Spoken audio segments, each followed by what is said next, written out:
Sebenarnya kalau saya ya, atau kita ketahui menurut hukum di Indonesia yang berlaku tentang undang-undang perkawinan, perkawinan beda agama, misalnya agamanya calon suami dengan calon istri berbeda, itu sebenarnya nggak bisa dilakukan perkawinan, gitu. Suka ada juga dalam praktek disiasati karena saking cintanya misalnya dilakukan perkawinannya di luar negeri.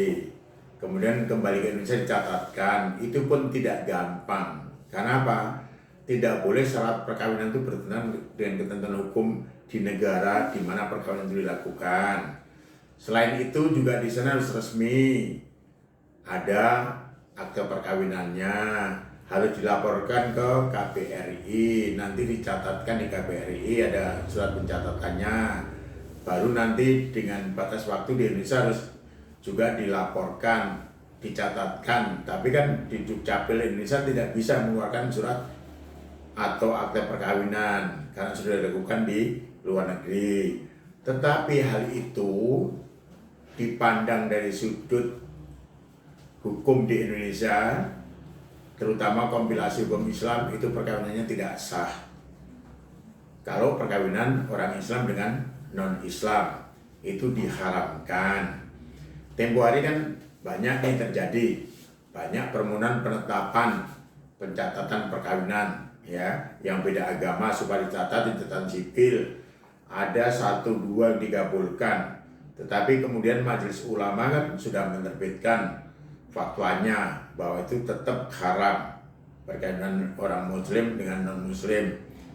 Kemudian juga surat edaran Mahkamah Agung belum lama ini tahun 2023 juga mengeluarkan hakim di pengadilan tingkat pertama, banding maupun kasasi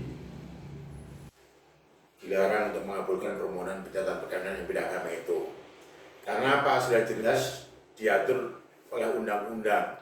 Kenapa disiasati dengan supaya bisa diizinkan seperti itu gitu. Jadi saya himbau masyarakat untuk tidak melakukan hal seperti itu karena nantinya toh akan merugikan dirinya sendiri juga, karena nanti toh hidupnya akan di Indonesia seperti itu. Jadi karena rasa cinta itu atau seperti apa alasannya, taatilah undang-undang. Jangan sampai dengan tidak mentaati undang-undang justru akan merugikan dirinya sendiri atau keluarganya nantinya seperti itu. Apalagi Muslim ya, itu diharamkan untuk melakukan perkawinan dengan beda agama. Dari Majelis Ulama juga ada fatwanya. Kemudian di dalam kompilasi hukum Islam juga jelas-jelas ditentukan. Pedomannya ada, panduannya ada. Jadi taatilah hal seperti itu. Itu belum nanti akan terjadi. Kita belum tahu karena menyangkut masalah hukum kan. Jika saja nanti ada persoalan-persoalan karena legalitasnya, misalnya orang beranggapan melakukan perkawinan di luar negeri, beda agama, sudah ada bukunya atau akte perkawinannya, terus kembali Indonesia daftarkan, terus nggak ada problem, tetap ada problem, gitu loh. Pencatatannya nanti seperti apa, gitu. Yang jelas ketentuan undang-undangnya di Indonesia tidak boleh. Jangan karena di Indonesia tidak boleh disiasati di luar negeri, terus nanti catatkan di sini. Iya kalau di sini nanti dicatatkan, kalau syarat-syaratnya lengkap atau tidak. Kalau dicatatkan juga tetap berlaku di dalam masyarakat kita, perkawinan itu tidak sah. Haram dalam beda agama, khusus untuk yang Muslim dengan non-Muslim ya. Sehingga untuk mencegah terjadinya problem pada keluarganya atau dirinya sendiri, tidak perlu dilakukan seperti itu.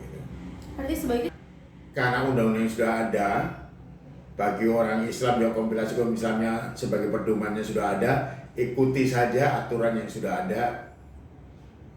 Gak usah melakukan hal yang ya siasat-siasatan lah atau celah-celah yang kira-kira bisa digunakan, tidak usah. Dilakukan aja, karena perkawinan untuk selama-lamanya, untuk bisa juga memperoleh keturunan. Kalau orang kita supaya hidupnya sakinah mawaddah warahmah. Jadi keberlangsungan dalam keseharian pergaulan antara satu agama itu sangat penting. Karena kalau beda agama nanti bisa saja di saat cinta dilakukan perkawinan dengan cara misalnya disiasati ke luar negeri. Tapi dalam kehidupan sehari-hari ini nanti ada perbedaan-perbedaan dalam kehidupan keseharian dari keyakinan masing-masing, akan timbul problem dalam keluarga itu sendiri. Jangan beranggapan nggak ada problem karena kita saling mencintai, belum tentu nantinya. Sehingga lebih baik mencegah daripada nanti terjadi penyesalan di kemudian hari, belakang hari itu, Mas saya.